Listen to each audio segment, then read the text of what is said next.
Hi, my name is Kat, and I'm going to teach you how to play Parasite Parade. I've already set up the game for 3 players, but I'll explain how I did that. First, I shuffled the Infestation deck and the Resistance deck, and I put them on either side of the Infestation board. For the Infestation board, I put a chip on each species of animal besides the starting space. In the final version of the game, these chips will be black, but in this version, they were purple. Next, each player chose their preferred color, and they put one of their tokens on population level 1 and the other token on the starting space. Finally, each player was dealt 2 cards from the Infestation deck. Now the game's ready to play.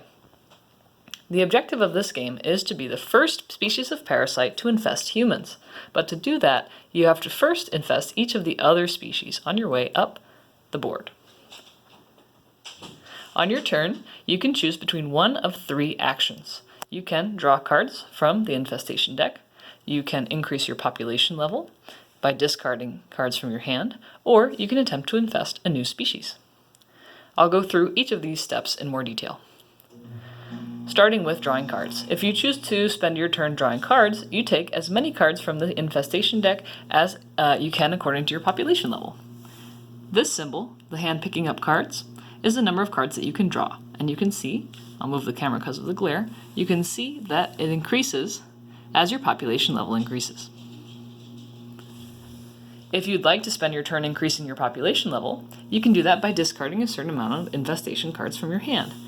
It takes 2 cards to get from level 1 to level 2, for example, but the cost increases as your population goes up. Finally, the third action that you can choose to do on your turn is to infest a new species. And that's the most complicated one, but also probably the most important one.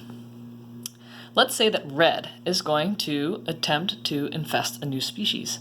Red is going to try to infest the squirrels. Each animal has its own natural resistance, as shown by this little shield, and they also draw a certain number of cards from the resistance deck when you try to infest them.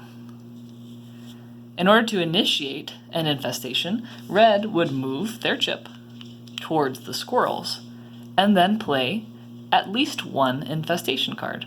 With red being population level 1, they would need to play 1 card, and that's the only card that they could play on that turn. This symbol indicates the number of infestation cards that you can play during an infestation, and that number increases as your population increases. So, if red decided to infest the squirrels, red could play this infestation card worth 40.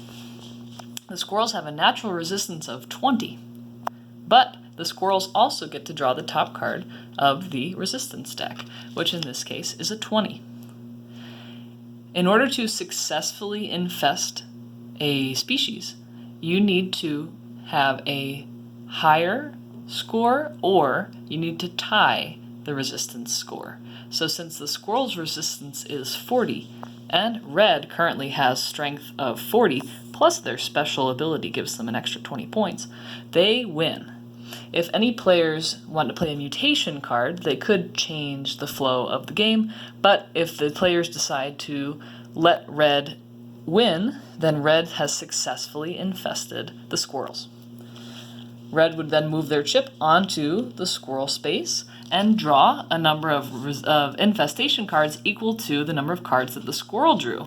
In this case, red would get 1 card. However, since red was the first player to infest the squirrels, red would also take this chip, which is worth another infestation card.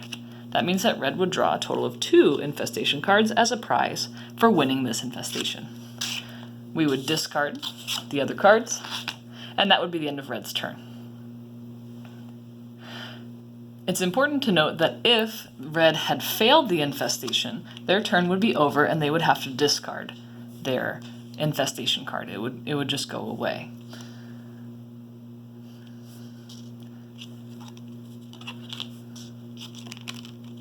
There are mutation cards in the infestation deck. With the mutation cards, each player is allowed to play 1 per turn, even if it's not their turn. Each mutation card has 2 possible effects, so you choose which one you want to take place when you play the card. that's how you play Parasite Parade. I hope you enjoy. Thanks for watching.